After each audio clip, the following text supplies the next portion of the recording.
He said, follow me and I will make you fishers of men.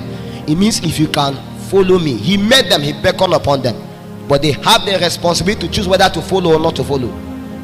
There are many people that Jesus called that didn't follow him.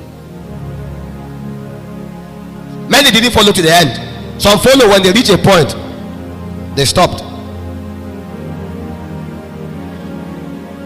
Peter said, I will follow you to the end, even to the cross. But he came to a point, just because I call, you follow, doesn't mean you reach the end. But apart from the call, we saw another protocol. That is the justified. Because whosoever God has predestined, there was a predestination. There was a definition according to ordination before time began. In the volume of the script of the ordination of God in keeping to your life. But you read those writings upon the face of the earth through a mechanism of a calling that finds expression through justification and is made manifest through glorification.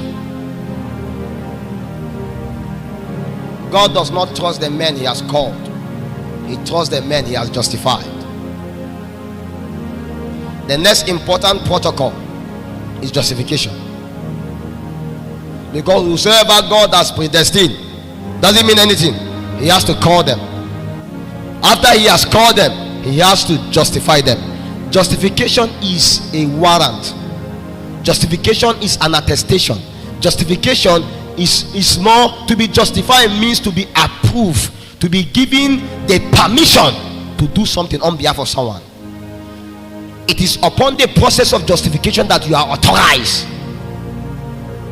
Everyone has a calling. I tell you, you don't need to argue it. Don't fight them for it. But not everybody is justified. Most of the challenges of people happen in the process of justification.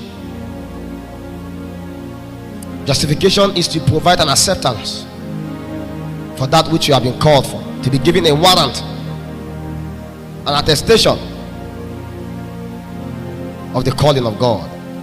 And apart from the justification, you must be glorified. To be glorified means to be exalted. To be glorified means to be put in a state of manifestation.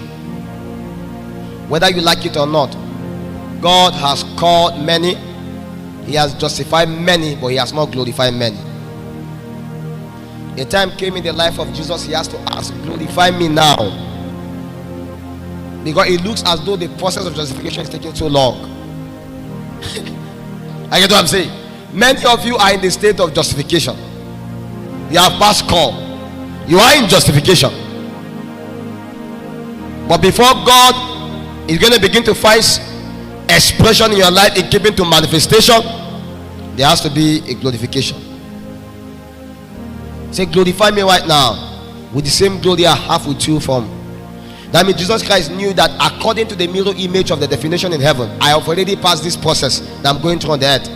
Why are you making it so hard for me to be able to find expression of the dimensions that it has allotted to me? I realized that Jesus Christ left heaven and came to the earth, and he was stripped of everything he has ever had. You wonder, why was it that he was not a miraculous baby from birth? Because he didn't have any possibility to do that.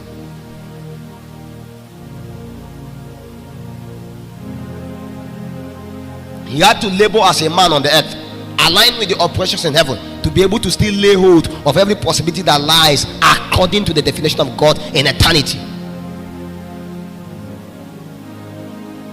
And that is the reason why he has laid a pattern for us to be able to follow.